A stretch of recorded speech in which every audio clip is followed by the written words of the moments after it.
I'll take it.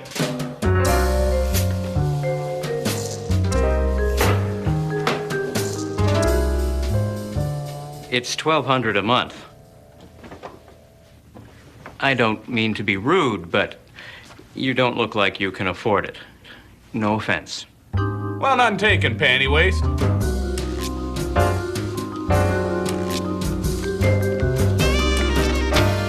What's this? Pictures of you having sex with a 17-year-old girl.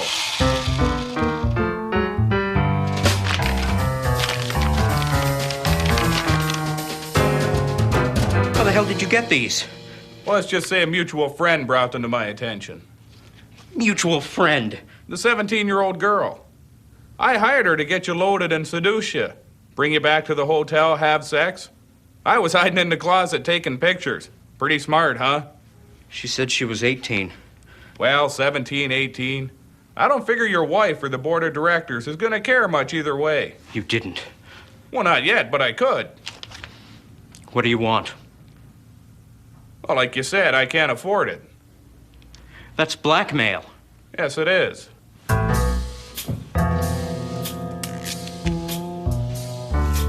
Now, unless there's something else, get the hell out of my new office, freak. You haven't heard the last of this, Mr. Patterson. Butch Patterson, private dick. Now hit the road, party boy. I got some drinking to do and I ain't sharing the bottle.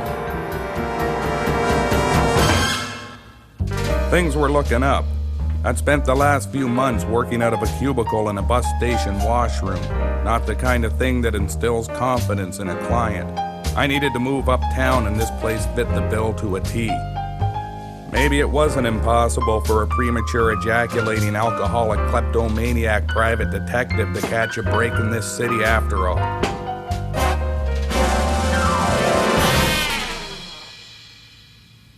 Hey, Donald!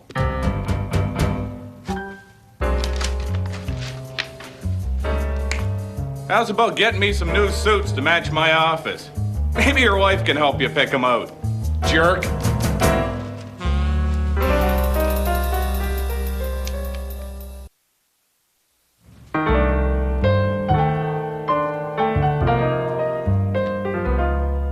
My name's Patterson. Butch Patterson, private dick. I'm the new tenant here, baby.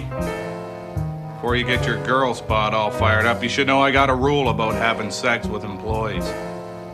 It leads to a lot of pain and misery, hot pants. My old suit, get rid of it. Let me know when Fruitcake gets back with my new duds. I'll be in my office getting nice and tanked if you need me.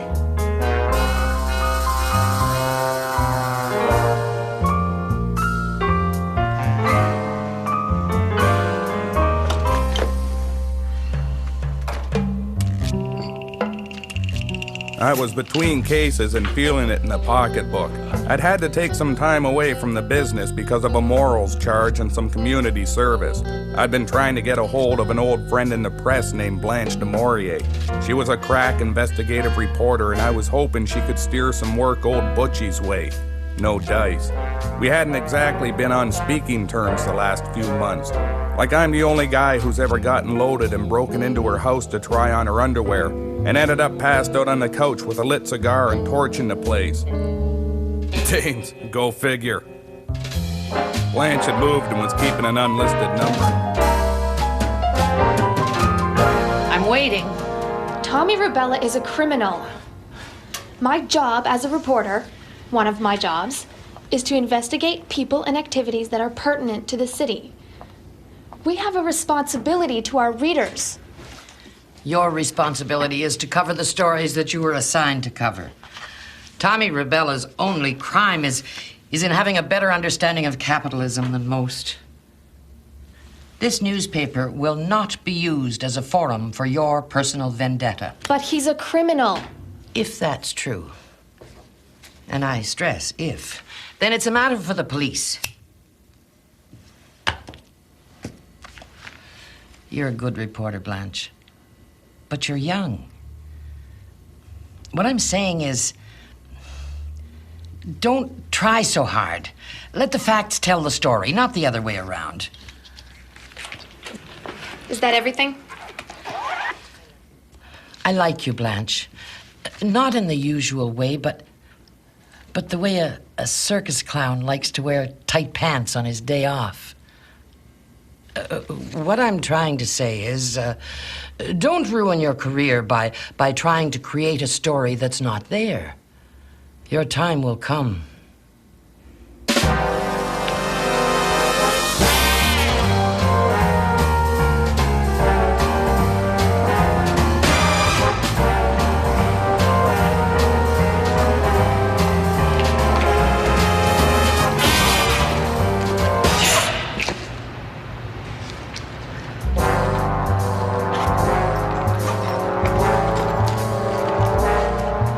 Tough day at the office? No hugs? Jasmine Griffin. Last I'd heard, you waited around just long enough to claim your late husband's insurance policy, then left town. I never thought I'd see you again. I had some unfinished business to take care of. Tommy Rubella? Butch Patterson. We don't keep in touch anymore. I heard. It's a shame about your house. I tried to find him at his old office, the bars he used to frequent, porn shops, jail, the petting zoo. No luck. I was hoping you could help me out. Even if I did know where he was, what makes you think I'd help you find him? We share a common history.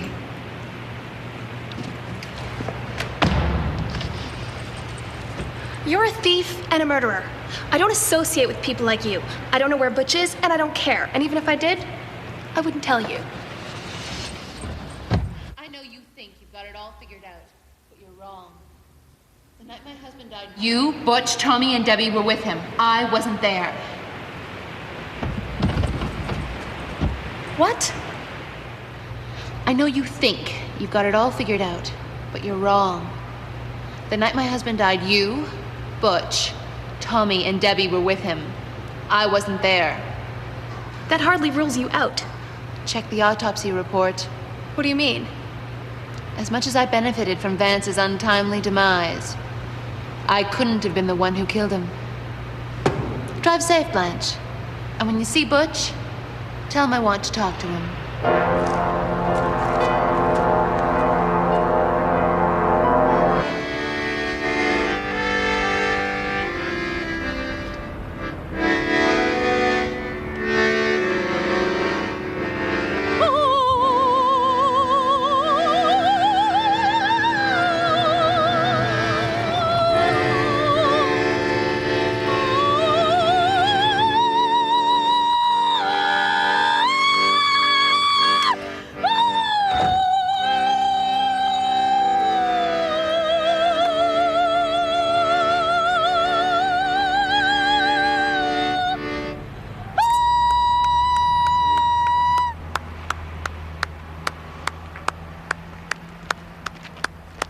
Tommy tells me you like wood.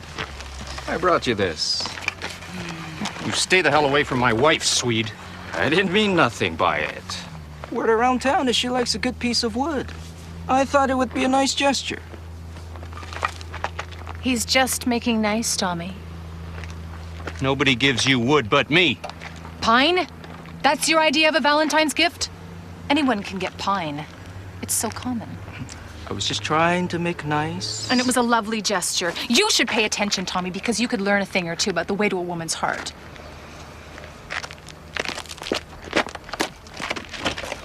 Way to get me in Dutch with the old lady. Hey, don't you mean in Swede? I'm sorry, Swede. My old lady and I are going through a rough time. Ain't your fault. Love, huh? It sure ain't easy. So what can I do for you, Tommy? Blanche du Maurier. She's a reporter with the Post. You want me to wait for her in the parking lot after she gets off work and blow her up? No. No, this isn't like the last time. She's different. She and I had a very public feud not long ago. She gets whacked. A lot of eyes will be looking at me. No, this one requires a more, subtle touch.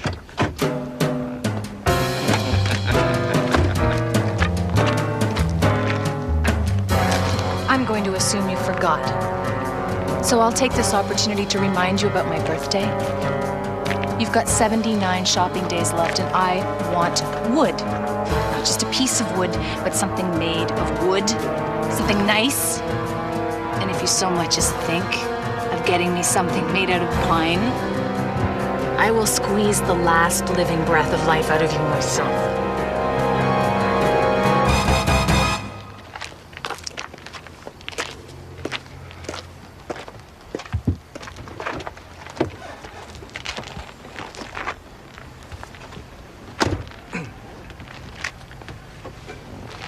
So, this the Mourier woman.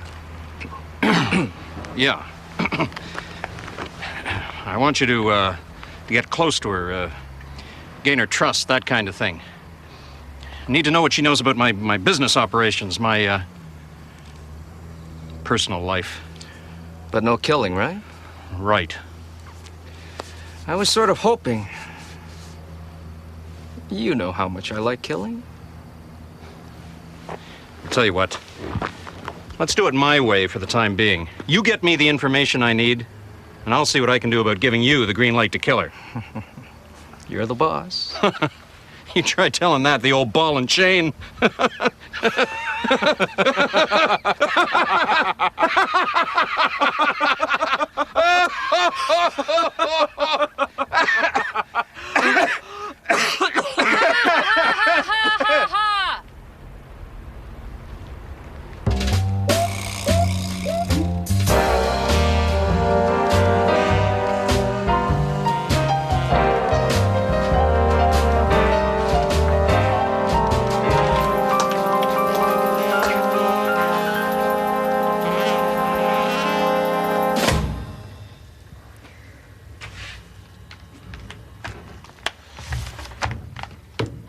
It's not here. And? And I'd like you to help me find it. What was the name again? Vance Van Vander Van. That's the stupidest name I've ever heard. Sounds made up. It is. His real name was Buster Tubbs, but he had it legally changed. I've always liked the name Brian.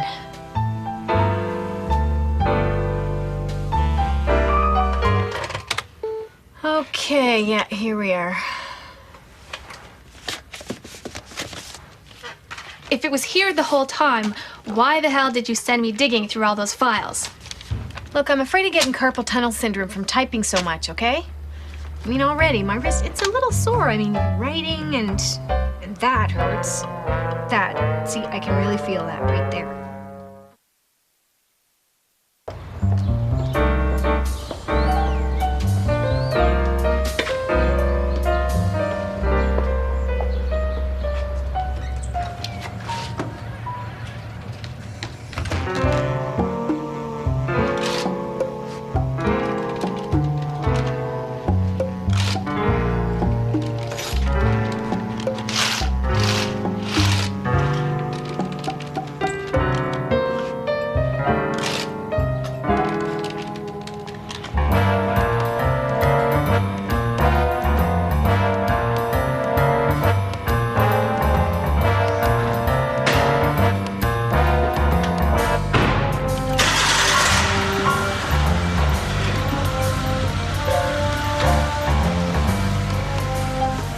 Let's see what that new place of yours looks like, Blanche.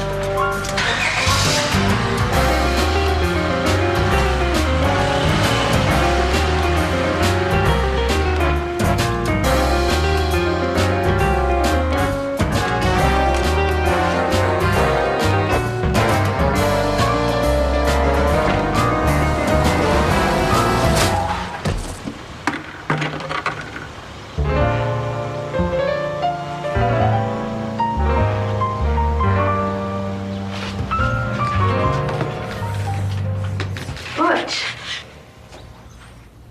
You know him? We have a history of sorts. I haven't spoken to him in a few months, though. How long has he been like this? Almost 7 hours. I think he's still breathing. Does he really have an office here? Go figure. I have his key. I wasn't gonna touch him myself, but He really should be moved. This kind of thing is not good for business. He's pretty harmless, really. You said you haven't spoken with him in a few months. What happened? He broke into my house, stole some alcohol, got drunk, put on a bunch of my underwear, passed out on the couch with a lit cigar, and burned the place to the ground.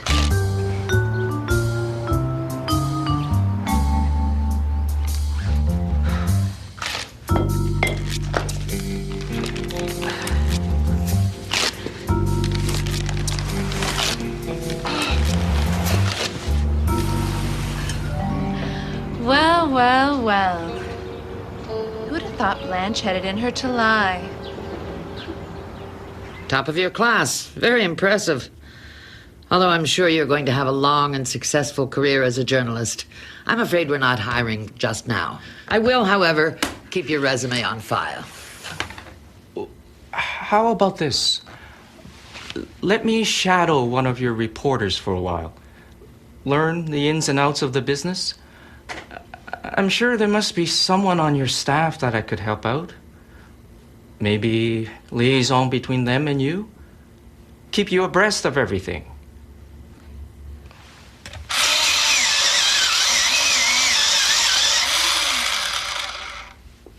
You wouldn't happen to know a guy named Tommy Rubella, would you? Never heard of him. Why? Maybe you and I can help each other out after all.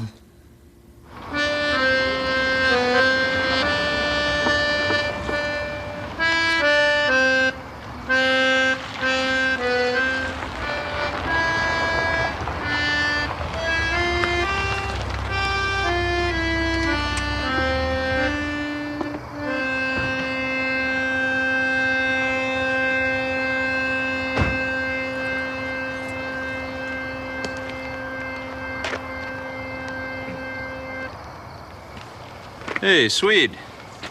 You got good news for me, I hope? Well, let's just say that MacDonald and I have embarked upon a mutually satisfying relationship. Remember what I said. No killing unless I personally give the go-ahead? Hey, as far as I'm concerned, whoever signs the checks sets the rules. When do you start? Monday morning, 9 a.m. I'm Blanche de Maurier's new research assistant. Perfect.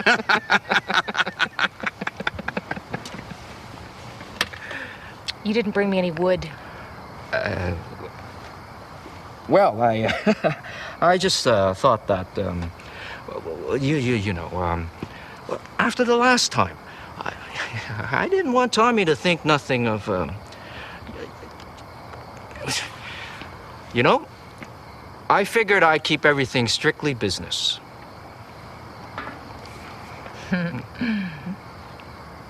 No man decides who and when someone gives me wood. If you want to do business with us, then you had better learn one thing fast. You don't ever, and I mean ever, come to us with empty hands. You pay your respects. Now, what have you got for me? Just a minute. Let me check the car. I'm sure I've got something.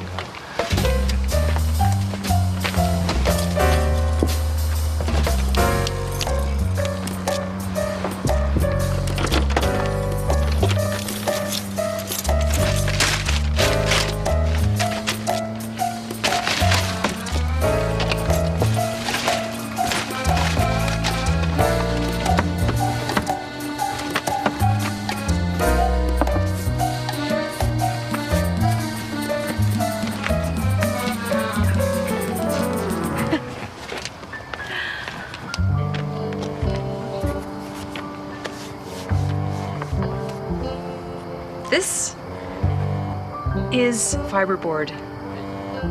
It's the cover that goes over the spare tire. You know, underneath the carpet in the trunk.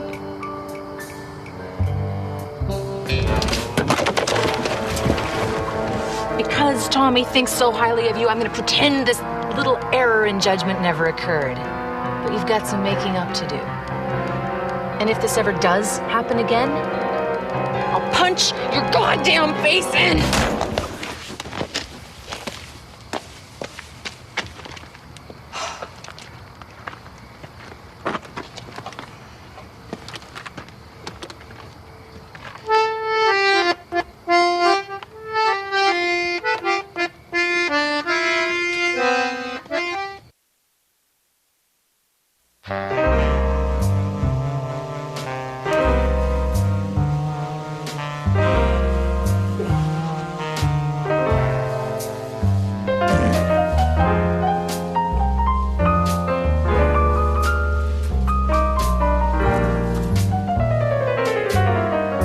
Blanche? You got any booze? What? All right, the house thing. I told them kids who broke in not to play with matches, but, well, you know, kids today. You're unbelievable, Patterson. That's nothing. You ought to see me completely naked. That's not what I meant. Look, dollface, it's time you face the truth. I'm an extremely attractive man. You must want to have sex with me. You got any booze? Go to hell, you perverted freak. That ain't very nice. I've got a couple of questions I want to ask you, Butch. Well, look, I gotta get some food and booze.